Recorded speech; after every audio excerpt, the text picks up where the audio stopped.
Assalamualaikum warahmatullahi wabarakatuh. Kami dari kelompok 1 yang beranggotakan Muhammad Nuril Nukti dengan NIM E 2019-2091, Nur Aisyah NIM E 2019-2047, Sarah Robi Makfiro NIM E 2019-2387, dan Cindy Akmaliatul Afa dengan NIM E 2019-2395.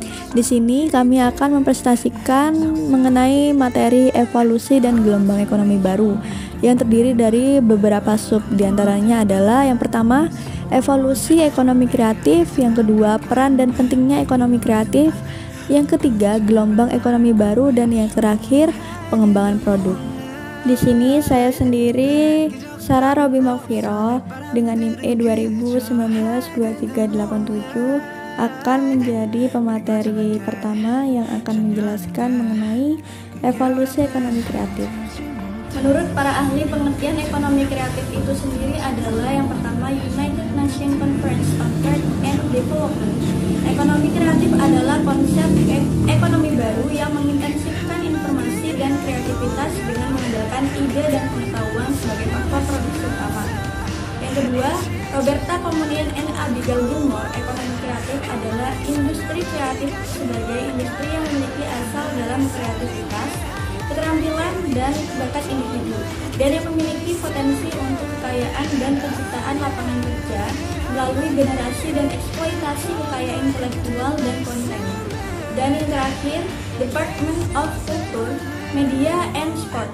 Ekonomi kreatif adalah era baru ekonomis yang ekonomi pertanian, ekonomi industri, dan ekonomi informasi yang mengintensifkan informasi dan kreativitas dengan mengandalkan ide dan pengetahuan dari sumber daya manusia sebagai faktor produksi utama dalam kegiatan ekonominya.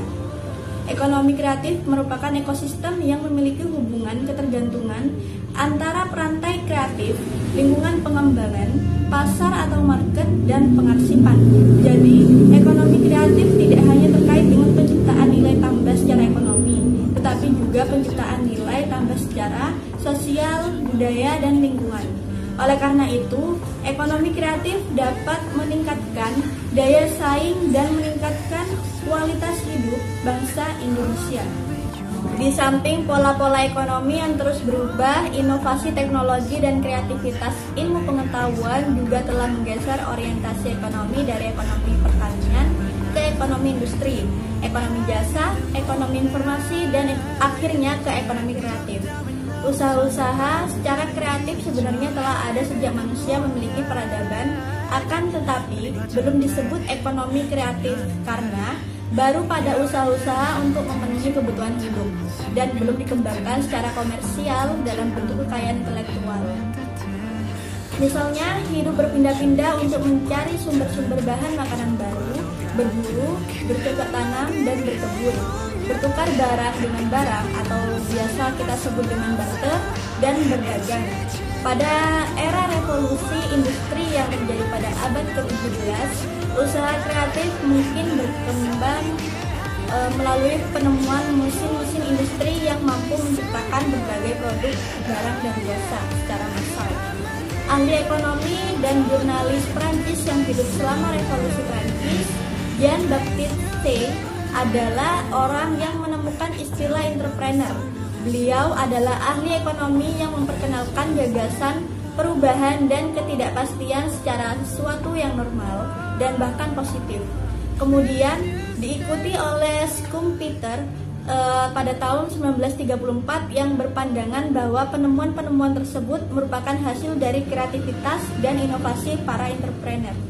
Perkembangan ekonomi kreatif juga terjadi pada bidang distribusi dan pemasaran. Berbagai strategi dan teknik distribusi dan pemasaran terus dikembangkan secara kreatif dan inovatif, sehingga teknik-teknik distribusi dan pemasaran lebih aktif dan agresif. Bisa dilihat dari produk-produk hasil distribusi jasa yang disajikan secara kreatif sebagai berikut. Yang pertama ada jasa pariwisata. Contohnya seperti perjalanan wisata atau travel, wisata permainan atau game, cagar budaya, wisata alam, wisata belanja, wisata olahraga, dan lain-lain. Yang kedua ada jasa multi-finance. terdapat leasing, asuransi, kartu kredit, ATM, SMS, banking, dan sistem pembayaran online. Dan yang ketiga, jasa transportasi. Contohnya seperti angkutan, paket atau ekspedisi, transportasi wisata, perjalanan atau travel, baik darat, laut, maupun penerbangan. Yang keempat ada jasa komunikasi dan telekomunikasi. Terdapat kartu simpati, kartu as, serta kartu pra dan pasca bayar lainnya. Kemudian yang kelima adalah jasa pendidikan dan pelatihan. Contohnya kursus-kursus vokasional dan pendidikan lainnya. Dan yang terakhir ada jasa-jasa lainnya, konsultasi, advokasi, pengobatan, jasa riset dan survei, serta jasa periklanan. Baik, cukup sekian pemaparan materi yang bisa saya sampaikan. Apabila ada kekurangan atau kesalahan, saya mohon maaf dan terima kasih. Saya akhiri, wabillahi taufik wal hidayah. Wassalamualaikum warahmatullahi wabarakatuh.